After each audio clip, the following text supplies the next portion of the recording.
Hi hello. അപ്പോൾ ഇന്നത്തെ ദിവസം ഞാൻ കുറച്ച് ഭയങ്കര പ്ലാനിങ് ആയിരുന്നു. ഒരു വീഡിയോ എടുക്കണം, ഒരു പടം വരയ്ക്കണമെന്നൊക്കെ. അപ്പോൾ ഞാൻ നമ്മുടെ കുപ്പിയൊക്കെ എടുത്ത് വെച്ചിട്ടുണ്ട് കേട്ടോ. അപ്പോൾ ഇത് നമ്മുടെ അവിടുത്തെ പ്ലാന്റേഷനോട് ഇഷ്ടംപോലെ കുപ്പി കൊണ്ട് കൂട്ടിയിട്ടിട്ടുണ്ട് കേട്ടോ. അപ്പോൾ ഞാനതൊന്ന് 5-6 എടുത്തുകൊണ്ട് വന്നതാണ്. വലിയ വീഡിയോസൊന്നും എടുത്തിട്ടില്ല. ഒരു ദിവസം ഞാൻ അവിടെ ഒരു ചാക്ക് നിറച്ചുണ്ട്. അപ്പോൾ ഞാൻ അതൊന്ന് കാണിച്ചു തരാം കേട്ടോ ഒരു ദിവസം കൊണ്ട് പോകുമ്പോൾ. അപ്പോൾ ഇന്ന് ഞാൻ ബേസ് കോട്ട് അടിക്കാൻ വെള്ള പെയിൻ്റൊന്നും ഇല്ലാത്തതുകൊണ്ട് ജസ്റ്റ് ഒന്ന് മഞ്ഞൾ അഡ്ജസ്റ്റ് ചെയ്തു. പിന്നെ ഇന്നത്തെ ദിവസം പടം വരയ്ക്കണം, അത് ചെയ്യണം ഇത് ചെയ്യണമെന്നൊക്കെ ഭയങ്കര പ്ലാനിങ് ആയിരുന്നു. പക്ഷേ ഇന്നത്തെ ദിവസം വളരെ മോശപ്പെട്ടൊരു ദിവസമായിരുന്നു. ഞാൻ എന്ത് ചെയ്തിട്ടു ഒരു മിനിറ്റ്. അപ്പോൾ ഈ വീഡിയോ ചെയ്യണ ഇടയ്ക്ക് ബൗ ബൗ എന്നൊക്കെ സൗണ്ട് കേൾക്കാൻ പറ്റും. ഇവിടുത്തെ പട്ടികൾ കുരയ്ക്കുന്നതാണ്. വെറുതെ ഇടുന്ന കുരയ്ക്കും, ഒരു പ്രയോജനമില്ല. അവിടെ ഒരു ആര് പോയില്ലെങ്കിലും അങ്ങ് വേറെ എവിടെയെന്നെങ്കിലും ഒരു പട്ടിയുടെ കരച്ചിൽ കേട്ടാൽ മതി, അപ്പം അങ്ങ് തുടങ്ങും കേട്ടോ. പിന്നെ ഞാൻ ഡ്രോയിങ് ബുക്കൊക്കെ കാണിക്കുന്ന വെറുതെയാണ് കേട്ടോ. ഞാൻ ഒരു പടം വരയ്ക്കാൻ വേണ്ടി ഭയങ്കര പ്ലാനിങ് ഒക്കെ എടുത്താണ്. പിന്നെ ആ കുപ്പി എടുത്തില്ല, അതിൽ ഒരു ആർട്ട് എന്തെങ്കിലും ചെയ്യണമെന്നൊക്കെ ഭയങ്കര കാര്യത്തിലിടുന്നുണ്ട്. പക്ഷേ ഇന്നത്തെ ദിവസം എനിക്ക് ഒരു മൈൻഡ് നല്ല ഇതൊക്കെ ഉണ്ടെങ്കിൽ മാത്രമേ ഞാൻ പടം വരയ്ക്കത്തുള്ളൂ. അപ്പോൾ ഇന്നും ഞാൻ ജസ്റ്റ് ഒന്ന് വരയ്ക്കാമെന്ന് പറഞ്ഞുകൊണ്ട് വലിയ കാര്യത്തിനൊക്കെ എടുത്തു വെച്ചു. പക്ഷേ ഇന്നത്തെ ദിവസം ഒന്നും ചെയ്തില്ല. ആ കുപ്പിയൊക്കെ വെറുതെ പെയിൻ്റ് അടിച്ചങ്ങോട്ട് മാറ്റി വെച്ചിട്ടുണ്ട് കേട്ടോ.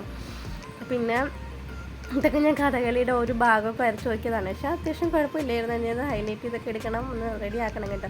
അപ്പോൾ ഈ ബുക്ക് മൊത്തം എന്തിനാ ഞാൻ പടം വരയ്ക്കുന്നതല്ല, ഞാൻ ഓരോന്ന് വരച്ച് നോക്കുന്നതാണ്. അപ്പോൾ അത് അങ്ങ് പോട്ടെ. അപ്പം ഞാനൊരു പടം വരയ്ക്കാൻ വേണ്ടി ഭയങ്കര കാര്യത്തിനൊക്കെ ഇരിക്കുകയാണ് കേട്ടോ.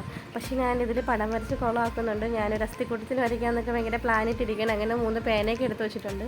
ഒന്നെന്ന് വെച്ചാൽ നമ്മുടെ മറ്റേ ഇത് കണ്ണിലെഴുതുന്നത് ഐബ്രോ ഇല്ലേ, എന്തോ പറയുമല്ലോ, ഐലൈനറോ ഐഷാഡോ, അതാണ് കേട്ടോ. അത് സംഭവം എൻ്റെ കൈ കിട്ടി. ഞാൻ അന്ന് എടുത്ത് വെച്ചേക്കണേ കേട്ടോ. ഇതിട്ടൊന്ന് വരയ്ക്കാൻ പറ്റുമെന്ന്. പക്ഷേ ഞാൻ ഇതിട്ട് വരച്ചിട്ടുണ്ട്. ഒന്ന് അണ്ടർലൈനൊക്കെ ചെയ്ത് കൊടുക്കുന്നുണ്ട്. അപ്പോൾ എൻ്റെ വീഡിയോ ആദ്യമായിട്ടാണ് കാണുന്നവരുണ്ടെങ്കിൽ അത് സബ്സ്ക്രൈബ് ചെയ്യുക, ലൈക്ക് ചെയ്യുക, ഷെയർ ചെയ്യുക. അപ്പോൾ എന്തെങ്കിലും തെറ്റുകളുണ്ടെങ്കിൽ ഞാൻ നമ്മൾ തമ്മിലേയും കൊടുക്കുമ്പോഴേക്കും എന്തെങ്കിലും മിസ്റ്റേക്ക് ഉണ്ടെങ്കിൽ നിങ്ങളത് കമൻറ്റായിട്ട് അറിയിക്കണം. ഇന്നലെ ഒരു വീഡിയോയിൽ ഒരാൾ എൻ്റെ അടുത്ത് ചോദിച്ചിട്ടുണ്ടായിരുന്നു അത് എന്തോ ഉദ്ദേശിച്ചിരിക്കണേന്ന്. പിന്നെ ഞാൻ ആ തമ്മിലൈനിൽ കയറി തിരുത്തിയിട്ടുണ്ട് കേട്ടോ. അപ്പോൾ എന്തെങ്കിലും മിസ്റ്റേക്ക് ഉണ്ടെങ്കിൽ നിങ്ങളത് പറയണം, ഞാനത് തിരുത്തുന്നതായിരിക്കും. പിന്നെ എനിക്കിന്ന് രാവിലെ തന്നെ ഒരു അബദ്ധം പറ്റി. ഇന്നലെ ഞാൻ മാവാട്ടി വെച്ചില്ല കേട്ടോ. ഞാൻ ഇന്ന് രാവിലെ ആയപ്പോഴാണ് അറിയുന്നത് മാവാട്ടിയില്ലെന്ന്. വന്ന് നോക്കിയപ്പോൾ അരിയോടെ തന്നെ ഇടയ്ക്കുക മറന്നുപോയി. ഇന്നലെ രാവിലെയൊക്കെ ഞാൻ വെള്ളത്തിയിട്ടതാണ്. പിന്നെ ഞാൻ ആട്ടി വെച്ച് രാവിലെ തന്നെ എടുത്ത് ആട്ടി വെച്ച ദോശ ഞാൻ ചുട്ടിട്ടുണ്ട് കേട്ടോ. പിന്നെ അത്യാവശ്യം കുഴപ്പമൊന്നുമില്ലായിരുന്നു. ഒരു ടേസ്റ്റൊക്കെ കൊണ്ടായിരുന്നു. എന്ന് വെച്ചാൽ നമ്മൾ ആ രാവിലെ തലേ ദിവസം ആട്ടിയിട്ട് പിറ്റെന്നെടുക്കുന്ന ടേസ്റ്റൊന്നും ഇല്ലായിരുന്നു. ആ സമയത്ത് ആട്ടിൻ്റെ ഒരു ടേസ്റ്റ് ഉണ്ടായിരുന്നു. ഇന്നത്തെ ദിവസം എന്ന് വെച്ചാൽ എല്ലാം പോക്കായിരുന്നു കേട്ടോ. മഹാ അൻപത് ദിവസമായിരുന്നു. പിന്നെ ദോശയൊക്കെ ചുട്ടെടുക്കുന്നുണ്ട്. പിന്നെ എനിക്കായതുകൊണ്ടാണ് കേട്ടോ ഇത്ര വൃത്തിയില്ലാതെ ചുടുന്നത്. കാരണം ഞാൻ മാത്രം തിന്നാൽ മതിയല്ലോ. അങ്ങനെ 2 ദോശ എനിക്ക് വേണ്ടി ഞാൻ ചുട്ടെടുക്കുന്നുണ്ട്. അതിനുള്ള മാവ് മാത്രമേ എടുത്തിട്ടുള്ളൂ. പിന്നെ അവസാനമൊക്കെ ആയപ്പോൾ ഞാൻ ഇതൊക്കെ ഇളക്കുമ്പോൾ ഒന്നും വെന്തൊന്നും വന്നിട്ടില്ലാത്തതുകൊണ്ട് അത് മുറിഞ്ഞു പോകുന്നുണ്ട് കേട്ടോ. അപ്പോൾ അമ്മ അടുത്ത് നിന്നിട്ട് ചോദിക്കുന്നുണ്ട്, നിനക്ക് ഇവിടെ വെന്തിട്ടെടുത്താൽ പോരായിരുന്നു എന്നൊക്കെ. ഭയങ്കര ബോറായിരുന്നു ഇന്നത്തെ ദിവസം. ഭയങ്കര ചൂടും, ഒരു ദിവസവും ഇല്ല, ഒരു ഇതും കൊള്ളൂല. പിന്നെ ഞാൻ കട്ടൻ കാപ്പിയാണ് കേട്ടോ എടുത്തത്.